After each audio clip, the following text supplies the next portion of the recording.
Hello everyone, my name is Bridget and today we're going to be talking about the full moon total lunar eclipse energy forecast based on prophecies that are coming to pass right now for May 26th, 2021, and also, lesser known date but absolutely critical, May 28th, 2021. This is huge. This is one of those December 21st, 2012 moments that didn't get as publicized and much attention, but it has that same gravitas, which you can tell because 2020 was the year that shall not be named, right?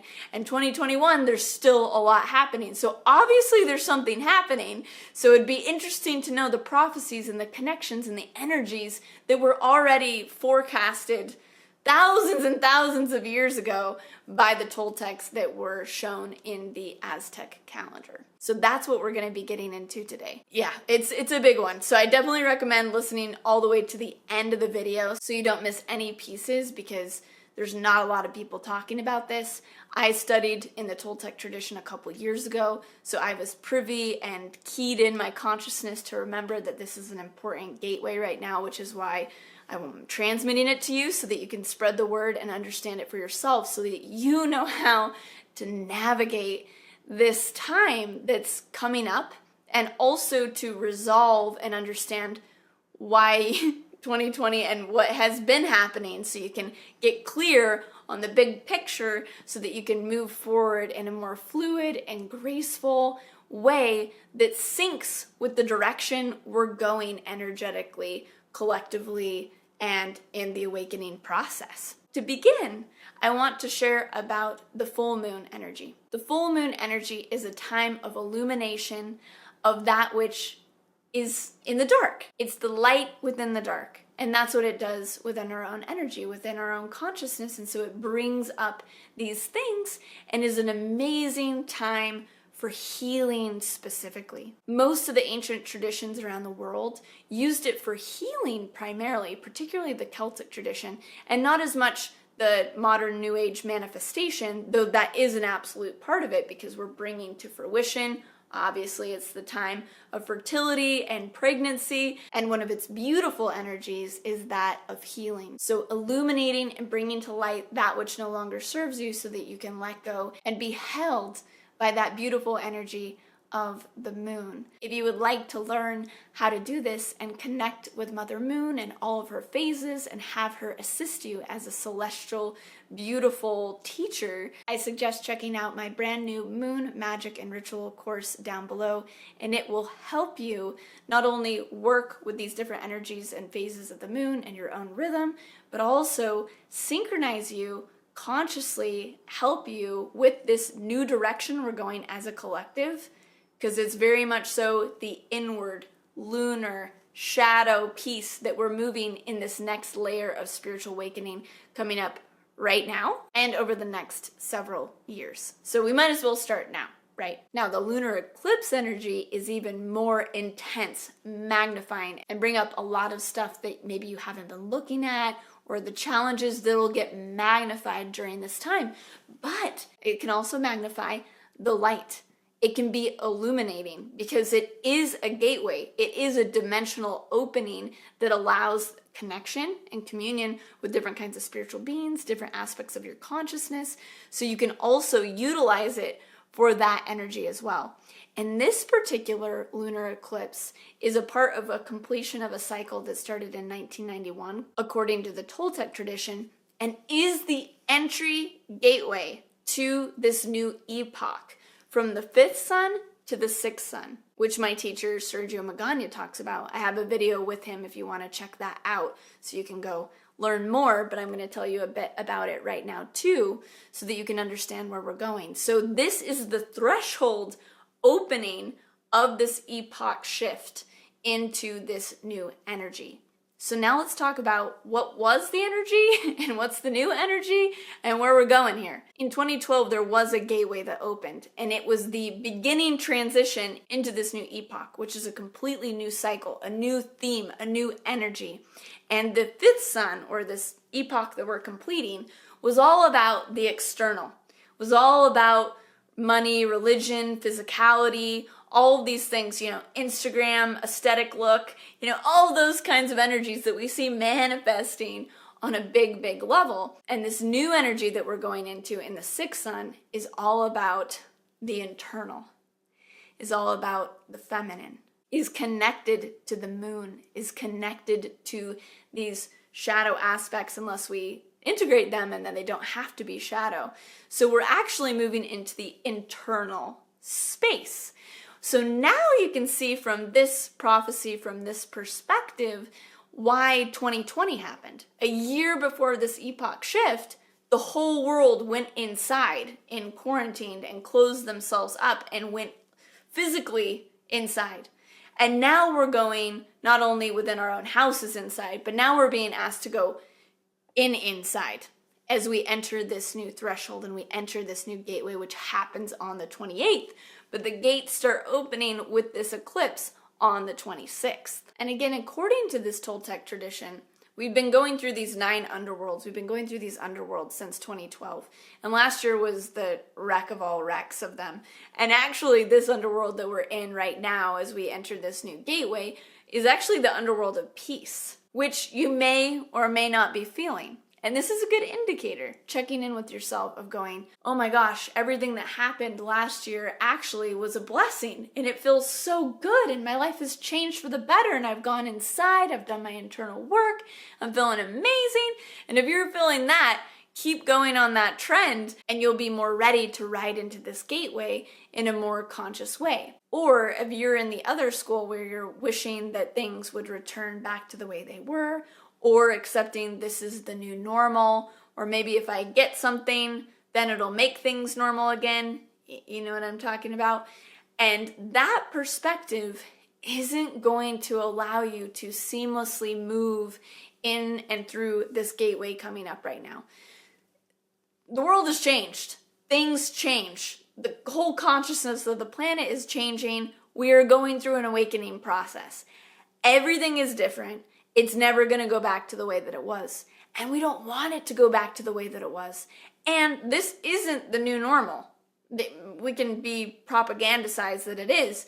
This isn't the new normal. This is a step on the path of the awakening process and this ascension process that we're going through. So it's really important to understand that and know that.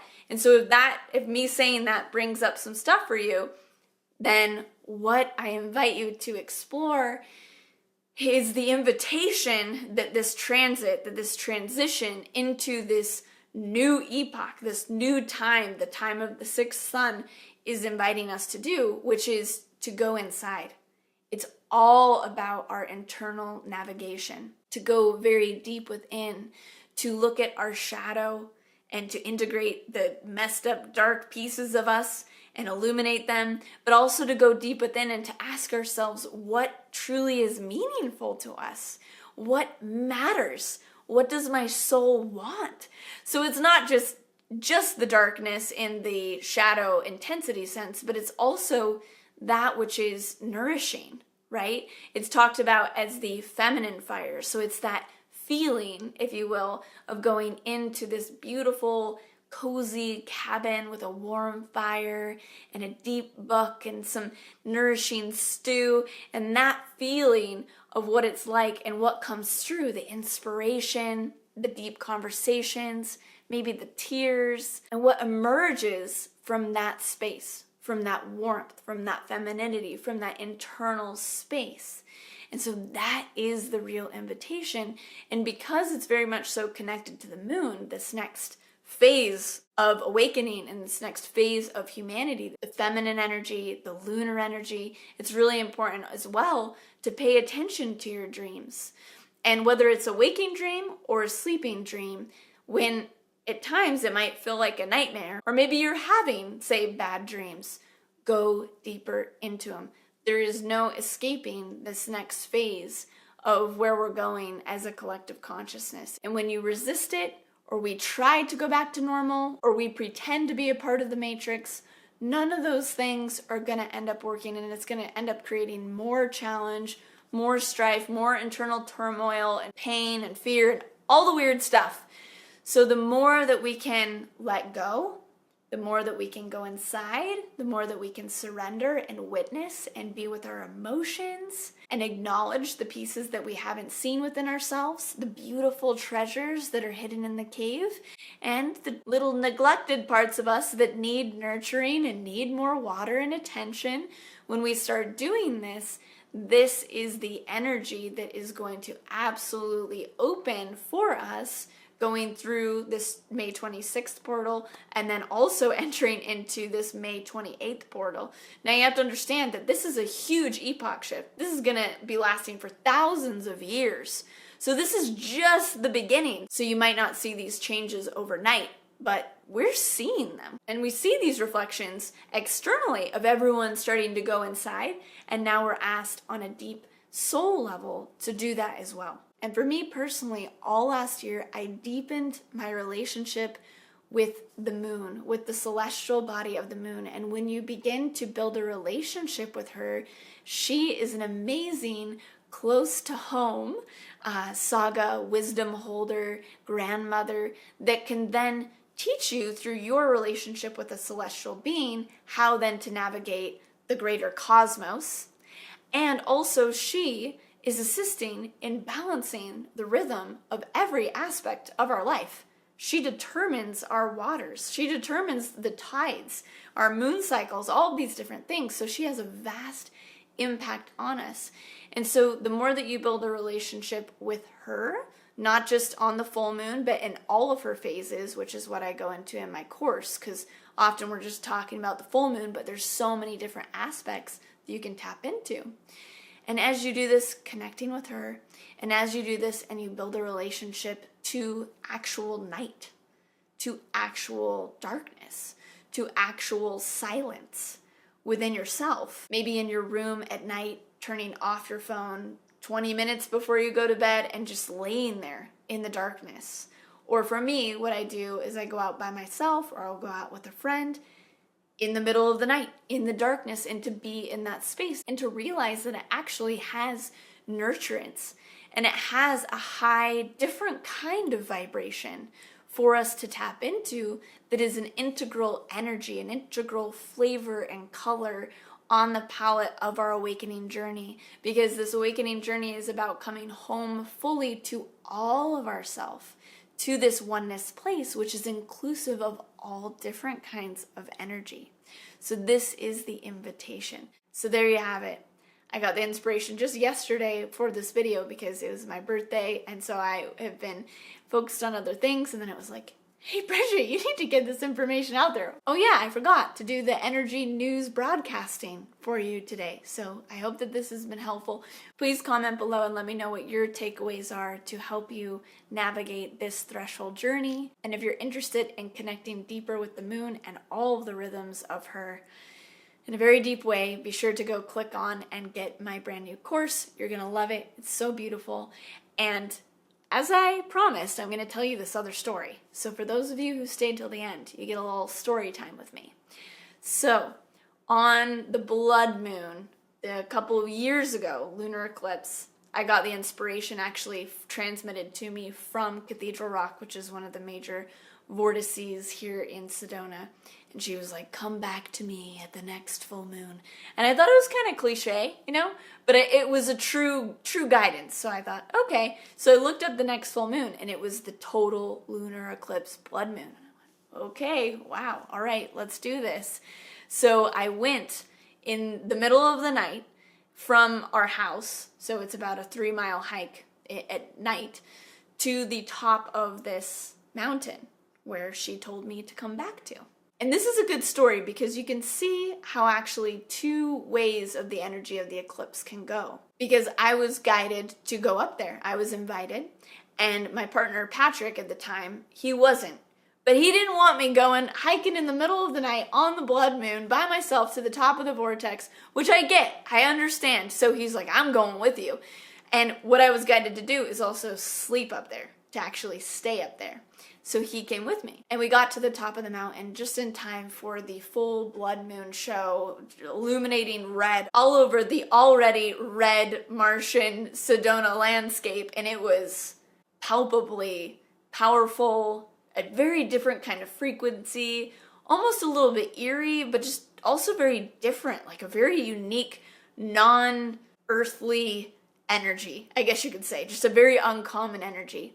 And so I then went to sleep and I communed actually with the spirit of Cathedral Rock, this incredible vortex, and I was just in this blissful, bright, light state during this eclipse time because it had opened that gateway for deeper communication.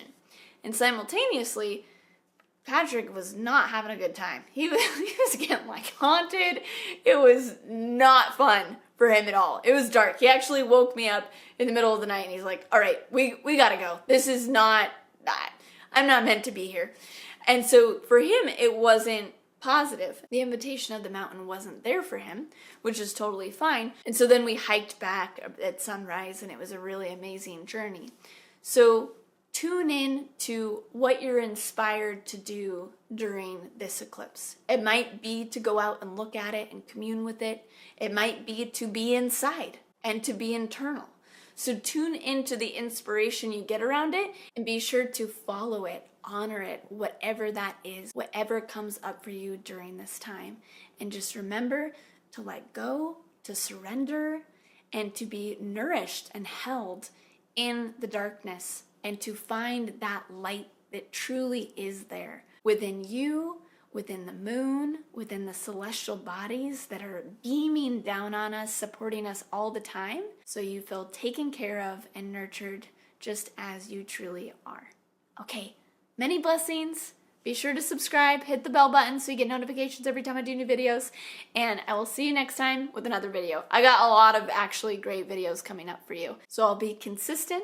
And the podcast should also be out soon. Not quite out yet, but you'll know when it's out, so be ready for that as well.